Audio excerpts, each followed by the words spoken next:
Okay, this is episode number 56, I believe, or 55, coming to you from a rainy day here in Ubud. I just finished an Instagram Live. If you guys aren't joining me Instagram Lives, you guys are missing out. We're doing this kind of about 8 a.m. Bali time, 7 a.m. Bali time, 6 a.m. Bali time, around this time. And today's episode, I'm going to give a huge shout out to Wendy.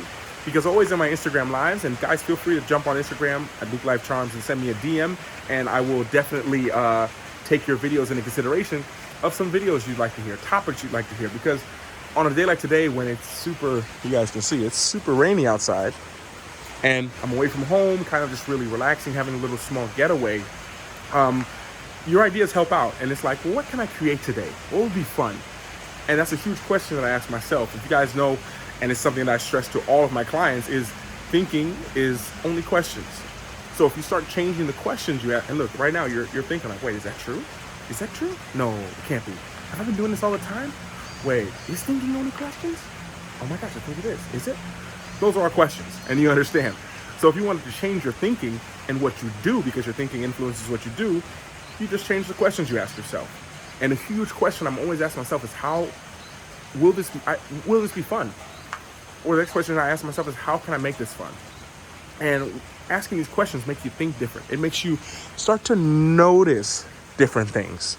And one of the things that I like to do is, it would be fun today to make something that would help someone else, and just one person. So this video is for just one person, not for everyone. Wendy is for you, but everyone else, you might find some benefit to it. And they asked me, Luke, how does being in Bali, how does that inspire you? How does being in Bali keep me motivated? And I say, one thing as a backstory, because I know some of you guys are new, and maybe you're just watching this first video. My name is Luke, or in Bali, they call me Bali Gede, which means Mr. Big. But Gede also means number one. Everyone in their family, there's like 5 or 6 names that everyone has, and then they have another name. So I'm Gede, because I'm the firstborn, and I'm also big. And when it comes to being an inspiration, or how Bali inspires me, understand that I looked for about 4 months for a digital nomad hub. And I went to a lot of places. I mean, I lived in Paris and I lived in Barcelona, so that was kind of, I knew what that hub was. But a lot of distractions there. I went to Kyiv. Kyiv is a place everyone said was a hub for a nomad. But it was super hot and there wasn't really nature, so I couldn't stay there long term. Sofia, Bulgaria was a great hub for people as well. And I'm like, well, that's cool. Sofia, everything was super cheap, but I was like, nature. And Thailand was awesome as well, but there wasn't as many, it was more for like coding and people doing that. For someone who loves to be out and outgoing and meeting people, and I don't like to be behind a computer all day. If I'm behind a computer all day, stuff starts to, it's not good for me. So I needed to find a place where I could feel inspired, where I could work, but then also be around nature, but also be around people, but also not be around people if I don't want to be.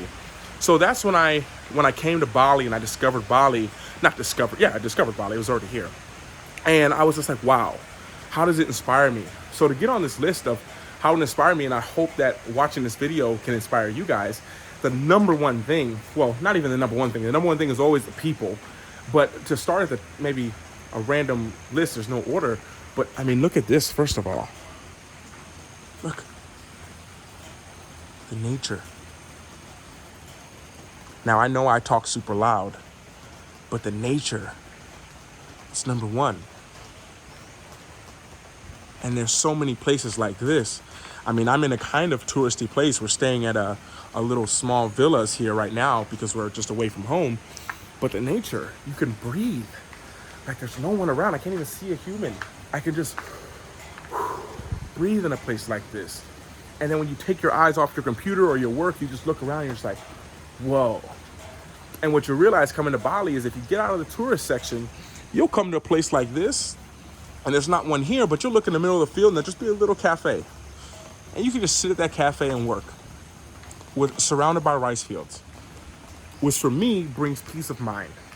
Brings peace of mind because there's not honking and horns and all that kind of stuff. It's just nature. It's what we were, in our million-year-old brain, this is what we're used to feeling peace at. And now we don't have those crazy worries that we did like a saber-toothed tiger's gonna come. We can really just come out to a place like this and just relax. Take a break from work and go walk through the rice field, or go look at the rice farmers, or anything you want to do. That would be number one. Number two, the thing that the Bali environment helps you the most is the amount of healthy food. I'll make a video maybe if you guys want to see it. Anyway, if you guys have suggestions for other videos, drop me a comment down below. But another thing people say is like, Luke, if I come to Bali, I'm worried about health insurance. And this usually comes from the Americans, from my American people, because our insurance is pretty complicated there, as most people know. But I say, I'll make a video on health insurance overseas, but World Nomads is something that I recommend. But you'll see when you come here, a lot of the problems that you had before, you don't deal with when you're here because you're eating so different because of the food. The food is all healthy. The food is grown here. Like when you're at a place, and I don't eat so much rice anymore, but if you're at a place eating rice, you'll be like, hey, where does the rice come from? I've asked some of the waitresses, like, hey, where do you get the rice from? They'll be like, oh, right here. The rice you're eating at your meal was right there. Oh, the vegetables, that's by YN all the way down there. So that's how fresh it is. It's not sitting in a cargo bin for 2 weeks to get to you. And that's a huge plus. So you can eat super healthy here, and you can eat super healthy. And a lot of people are worried about the water. They have water everywhere. You don't need a water filter when you come here. You can bring one if you want to, but you'll never use it. Just saying, keep that as a disclaimer alert. I probably still bring one, but you don't need it here. So that was a huge thing for me, is like the amount of healthy foods, the amount of smoothies, and then the prices of them. So you can go and have a full meal. Like you guys who like to work online and you like to sit in a cafe, if you'd like to have this view, like imagine a desk and a chair and you can sit in this view all day, you can literally, and especially in this time we're living in now, you can have a breakfast with a smoothie, an extra drink on the side, and a coffee, stay there the whole day, have another lunch and another healthy drink. That'll cost you maybe $10, maybe, for 2 meals, and healthy meals, which is huge because that's just fueling your body to give you this energy to do the work that you're doing. So that would be number 2 by far. And number 3 for me is just the environment itself of the people. It sounds weird, and I know a lot of people, and I've worked on this for myself because it was a struggle of mine. You don't worry about that judgment. Like there's not that judgment here. Like I felt you feel it all the time, and maybe it's not as evident. But here everyone just kind of does their thing. Like you see some people in a cafe just taking Instagram pictures for an hour, and other people sitting there just doing nothing. Other people taking Bahasa lessons. Other people just kind of working on their computer. Everyone just kind of does their thing here. And it's such a cool environment because you have such a fluctuation of all kinds of different people from everywhere. And you feel so accepted, especially right now in 2021, because now when we go here, I'm a bule, this is what they call me, Indonesian people, you know what that means. It's like we're supporting them. So there's been so many times I've been on the road, and wow, it's raining like crazy. But there's been so many times where I've been on the road and stopped at a little local place on the rice field to have just a coffee, or not, I don't drink coffee with it anymore, but I'd have like a orange juice or papaya juice, because you can get all these fruits here. You can get fruit here that I've never even heard of. Papaya, I've heard of papayas, but dragon fruit, snakeskin fruit, Balinese kiwi, sapo, I think is the name of it. I'd never even heard of this stuff before, and you can get that here. And when you go to the place, they're so happy to see you.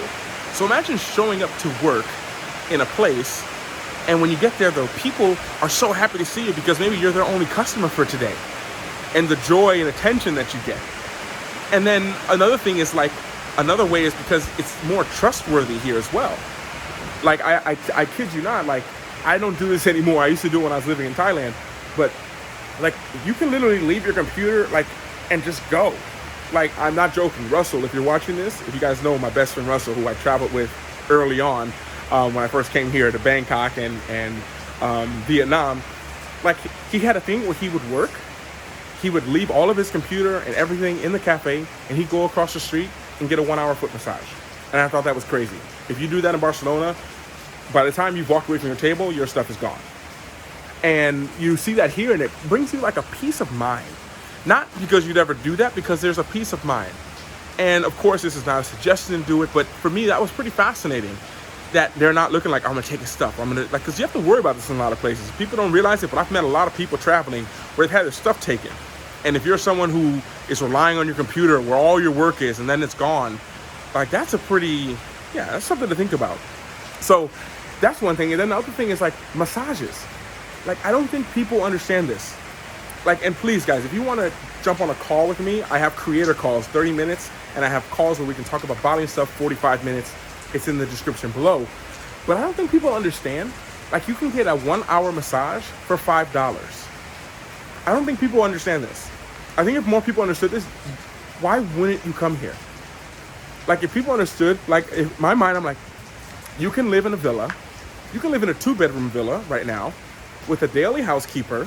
So basically, if you're working at home, if you don't like to go out, you can work at home, and you have your housekeeper who cleans everything, your staff, like, who will cook whatever you want, and they're there just to serve you. So they, if like for example, our staff at our place, like, they come in the morning, they clean, they ask me if I want breakfast. Like, they'll go to the market, they'll pick up the mangoes, and I love the sabo, I think is the name, the kiwis and watermelon.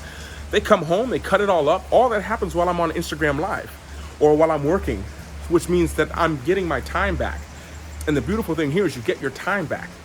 If you're living in Canggu, it's pretty hustle and bustle. If anyone who's lived in Canggu, leave your comments, let me know how Canggu is. But it's really hustle and bustle for a lot of people.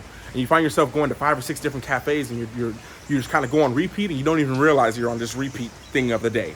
And everything finishes with, like, we got to make it to the beach for sunset.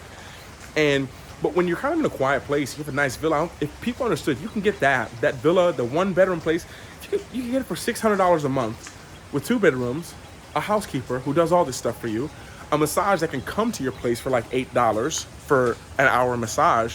When you start to think about that, you're like, wow, I could live like that. And you're just like, I've talked to some people who are paying 4 times as much for a place they don't even like. So when you have all that and you have this environment that you're in, it just brings you peace of mind. Me, I'm a fan of doing the best that I can to take the pressure off myself. It's just a mental thing for me, but it helps me. You know, one of my favorite quotes about this is from the book The Alchemist. This guy was like it's not Santiago, he was traveling with another guy in the caravan. And in the caravan, Santiago looked at the guy, and he was a reader, a scholar, read all these books. And he said, Santiago, I'm paraphrasing a little bit, he's like, can you bring these books to me? I want to read some more. So Santiago picks up all the books and brings it to this scholar who just reads all day. And he picks up the last book and he opens it up, and it's one of those trick books, you know, where you can put like something inside, and there was a gun inside. And he's like, what do you have a gun for? And he's like, oh, I carry this around because it makes me more trusting of people. And it's not that he was ever going to use it, but it just made him feel more confident. It took pressure off of himself.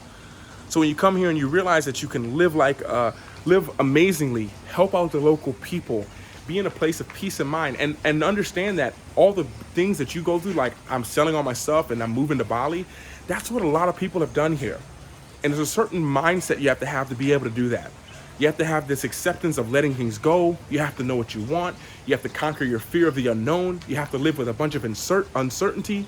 And all of you guys know, and I've learned this, one thing I learned from Tony Robbins events is the quality of your life is determined by the amount of uncertainty that you can live with, not survive with, that you can live with. So when you know that, you come here and you're around other people who did the same thing, same kind of story. Like, I was working in corporate and I said I had enough of that and I came here. Or I just got so fed up. 2020 made me realize, like, I'm done with this and I'm moving. I'm not going back. Or so many of you guys, Luke, I watched your video and you're the reason why I'm coming here. I'm like, whoa. Okay, I appreciate it, and enjoy your time here. If I can help out, let me know.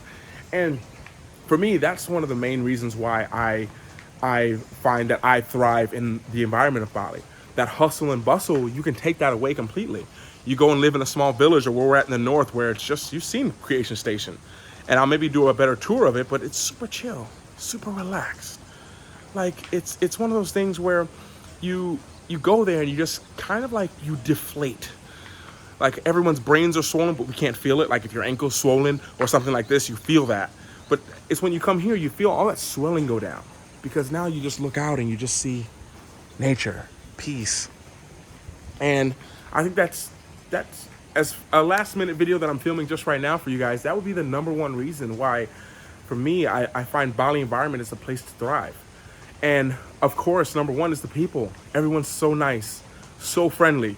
Like, I shouldn't say this, but I had a little scooter accident the other day. No one was hurt, like, I was fine. I just like turned a corner while I was holding a watermelon, something I shouldn't have done, and the watermelon was heavy. I literally just fell off the back of it, and just the scooter kind of fell. But when that happened, I fell in front of all my friends at the market, first of all, and I was like, I'm fine. Just have to pick up the scooter, clean it off, everything's good. And this lady behind me jumped off of her scooter and kind of ran over to me, and she started taking all of the stuff out of her bag, and she gave it to me. She gave her bag to me so I could put the watermelon in it. And it sounds crazy, but in a lot of places, people just go by and don't care. And here, it's like everyone stops, and it seems like everyone cares, and they're not doing it for any kind of reason. You know, you'll realize you go to these marketplaces. I can't even tell you how many times I've went to the marketplaces, and I leave them a tip. You know, I love doing that. That's part of one of my needs. One of my top needs is contribution. I have to do it. I can have $1 billion if I'm not giving anything. I feel worse than the lowest of the low. And they'll give you, the people here are so generous that they'll give you their time. So many times I've been invited to people's homes. So they say, come here, have this, have this. I went to a ceremony a while back, and they just made all this food for us at the ceremony in a time when almost all the people there had lost their jobs. And when you're around people like that who are compassionate, who are grateful, who are smiling, it kind of gives, energy's contagious. If you're in a place where people don't smile, I'm not going to say any names of any countries, but I've been to some Eastern countries where it's not like that. You walk in there and there's no eye contact, no thank yous, no hello. There's not even a word for please in the language. But when you come to a place like here, you realize like, wow, that's important. Manners, smiling. And that just makes you feel uplifted. And it's the people of Bali, and of course, most of Indonesia, I'm guessing like this, but I only can speak for Bali, that makes you just feel drawn here and guided here, and you stay here and you love it and you thrive. And if you can put yourself in a position to thrive, there's nothing better than that. So that made me have a little thought. Big thank you, everyone. Say a big thank you to Wendy for coming up with this idea for me to make the video today. And on that note, from here in a rainy day in Ubud, where I don't know what the plan is for us today, it might be an inside day. I want to thank you guys for being here. Thank you guys for watching. Really cool things coming up. Would love if you guys could contribute to help my channel. It really helps so much. You have no idea. You have no idea. And I'm going to leave it at that. If you would like to, that's in the description below as well. And I want to thank you guys for being here. All you guys support me. Everyone new around here, you're always welcome here. Doesn't matter where you're from or what, you guys are welcome here anytime. Love you guys. Take care. I'll speak to you all later. And in the meantime, everyone always remember to work hard, be brave, and don't forget to smile. Ciao. Mama Bali. Look at that.